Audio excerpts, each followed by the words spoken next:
Good morning my dear students. आज हम लोग काव्य खंड का जो कविता के बहाने नामक जो कविता है कुंवर नारायण जी की, इसका हम लोग दूसरा पद जो है, दूसरा काव्य खंड, उसका हम लोग अध्ययन करेंगे। इससे पहले हम लोगों ने पहला काव्य खंड अध्ययन किया, अभी हम लोग दूसरा पढ़ेंगे आज। इस पाठ में हम लोग संदर्भ, प्रसंग, व्याख्या, विशेष और इस पर आधारित कुछ महत्वपूर्ण प्रश्न हैं, इनका के विषय में हम लोग चर्चा करेंगे। आज हम लोग को जो खंड काव्य पढ़ना है, काव्य की पंक्तियाँ पढ़ना है, वह है कविता एक खिलना है फूलों के बहाने। इससे पहले हमने पढ़ा कि कविता एक उड़ान है चिड़िया के बहाने, सो कविता एक खिलना है फूलों के बहाने। सबसे पहले हम इस कविता का पहले वाचन करते हैं, तब आपको समझ में आएगा। ये पेज नंबर आपका 17 है, देख लीजिएगा। कविता एक खिलना है, कविता एक खिलना है फूलों के बहाने। कविता एक खिलना है फूलों के बहाने। कविता का खिलना भला फूल क्या जाने, कविता का खिलना भला फूल क्या जाने। बाहर भीतर इस घर उस घर बिना मुरझाए महकने के माने, बिना मुरझाए महकने के माने फूल क्या जाने। इस कविता में फूल की और कविता की दोनों की तुलना की गई है, और दोनों की तुलना करने के उपरांत कविता को फूल से श्रेष्ठ, फूल से जो है उपयुक्त, जो है सक्षम, जो है वह बताया गया है। दोनों का अंतर बहुत ही मौलिक अंतर है, बस थोड़ा सा अंतर है, लेकिन वह अंतर जो है उसको विशेष, कविता को विशेष बना देता है, और फूल को जो है वह सामान्य सी प्रकृति का एक जो है वस्तु के रूप में निरूपित किया गया है। सबसे पहले संदर्भ पढ़ेंगे। संदर्भ हमारा पूर्ववत हो जाएगा। प्रस्तुत कविता, प्रस्तुत काव्य खंड हमारी पाठ्य पुस्तक आरोह भाग 2 के कविता के बहाने नामक पाठ से ली गई है। इस कविता के रचयिता हैं, इस कविता के कवि हैं कुंवर नारायण। इस कविता के कवि हैं कुंवर नारायण। कविता के बहाने नामक जो कविता है, काव्य खंड है, यह कुंवर नारायण जी की प्रसिद्ध काव्य संग्रह इन दिनों में संकलित है। अब आ जाइए प्रसंग। प्रसंग में फूल और कविता की तुलना करते हुए कवि ने कविता के वजूद को, कविता के महत्व को परिभाषित किया है। अब पढ़ेंगे व्याख्या। कविता एक खिलना है। जिस प्रकार फूल खिलते हैं, पुष्पित होते हैं, कब फूल जो पेड़ में पुष्प लगते हैं, खिलते हैं, महकते हैं और उसकी महक चारों दिशाओं में फैलती है, तो कविता एक खिलना है।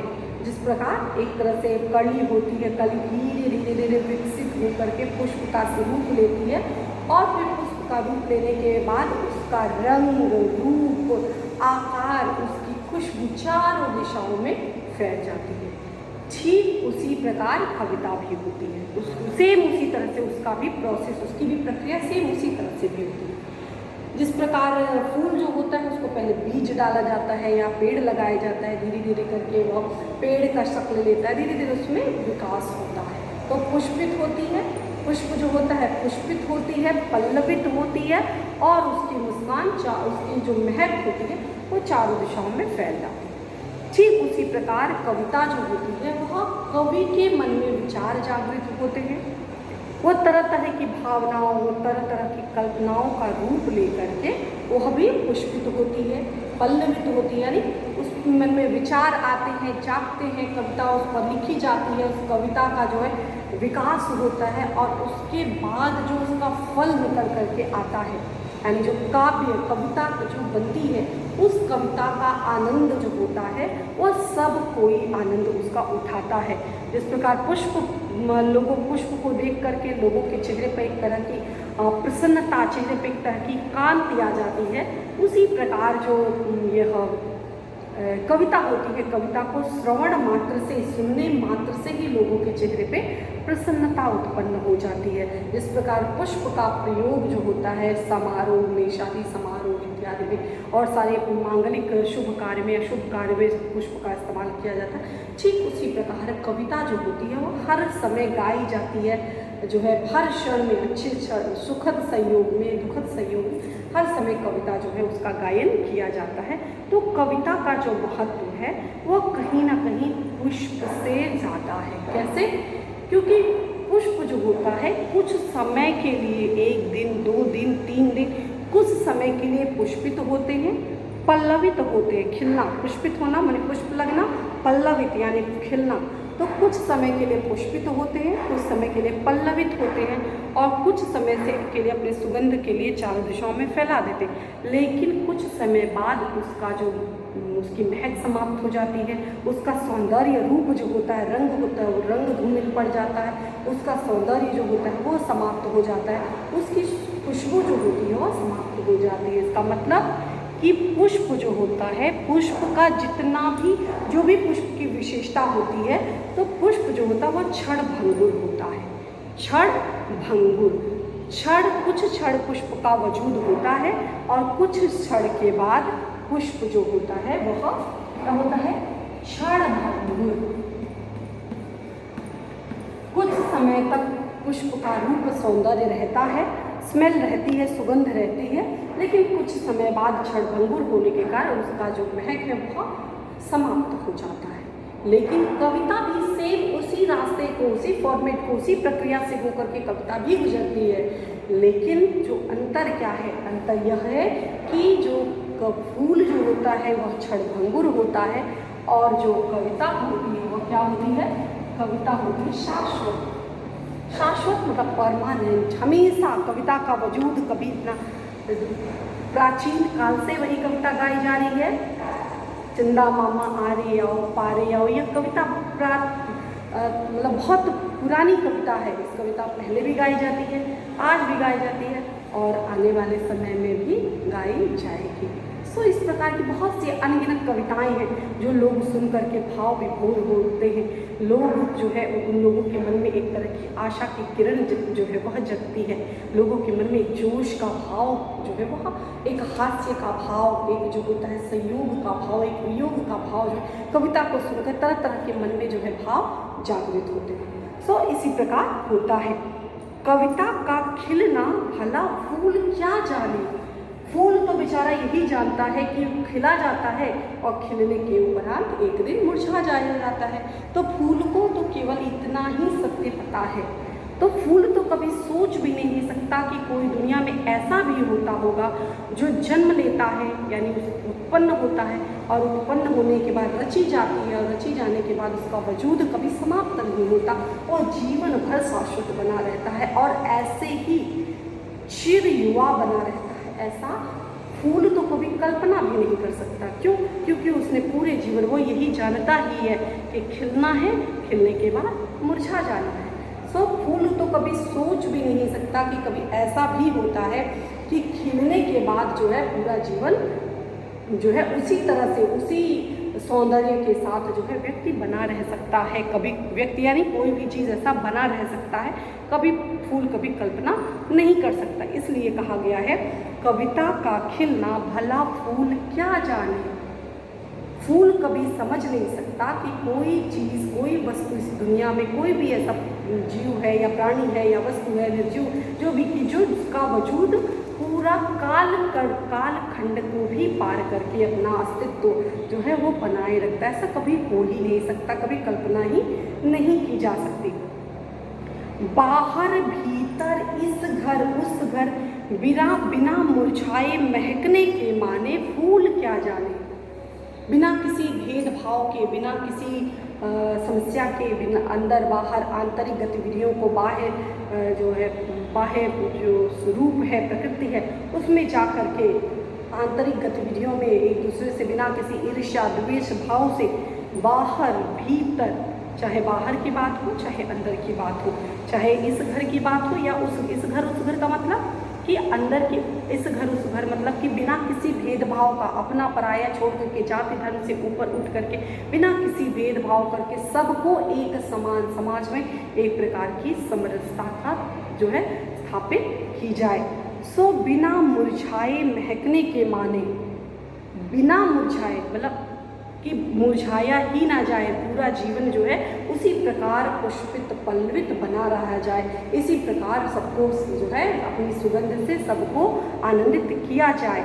तो बिना मुरझाए महकने का जो माने यानी अर्थ, बिना मुरझाए महकने का अर्थ जो होता है, फूल क्या जाने, फूल कैसे जान सकता है कि बिना कभी जीवन में ऐसा कि मुरझाया ही ना जाए, हमेशा एक स्वरूप में जैसे थे वैसे ही बने रहा जाए, ऐसा हम पुष्प के द्वारा कल्पना, पुष्प तो कल्पना भी नहीं कर सकता, और कविता में ऐसा इतनी क्षमता होती है।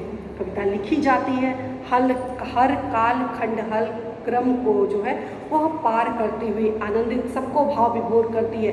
कविता जैसे पहले रहती है यानी जिस समय रची जाती है, उसके जैसे जैसे कविता का विकास होता है, समय बदलता है, लेकिन उसके वजूद में किसी प्रकार की कोई समस्या नहीं आती। लोग पहले भी उसका आनंद उठाते हैं, आज भी लोग उठाते हैं, और भविष्य काल में भी लोग इसका आनंद उठाते रहेंगे।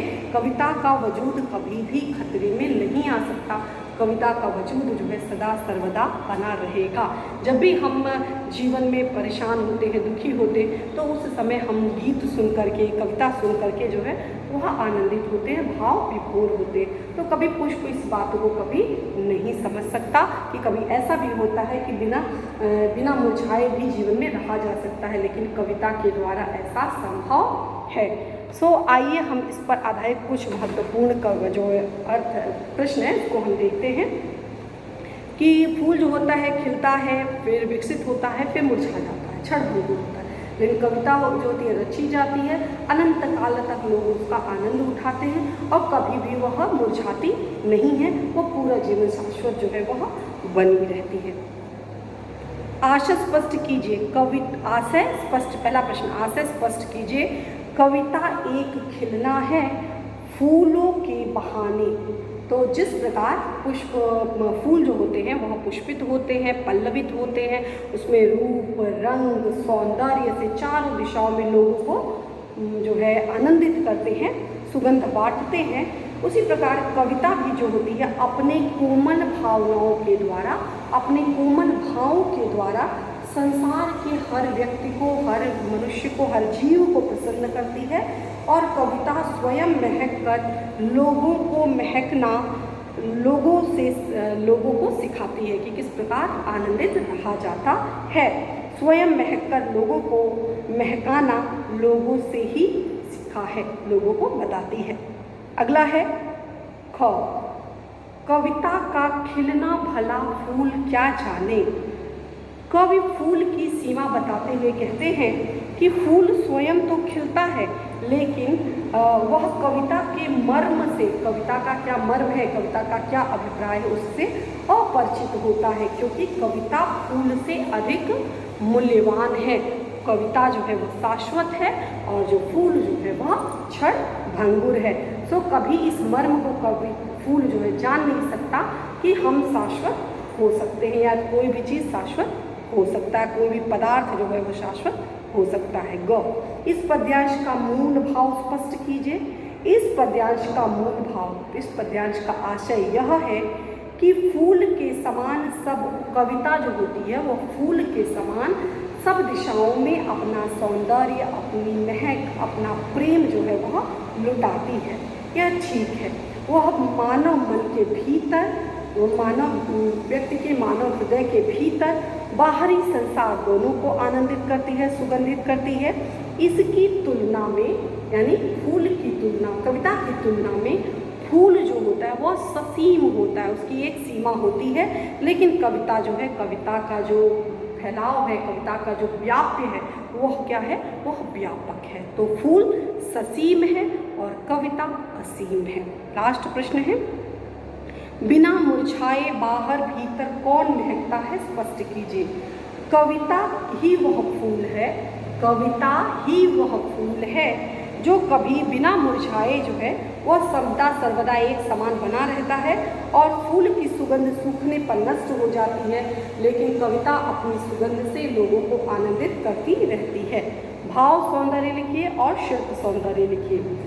इसमें भाव सौंदर्य में आप लिख देंगे, कविता फूल की तुलना, इसमें तुलना की गई है, फूल को ससीम बताया गया है, कविता को असीम बताया गया है, फूल को नश्वर क्षणभंगुर बताया गया है और कविता को जो है शाश्वत बताया गया है।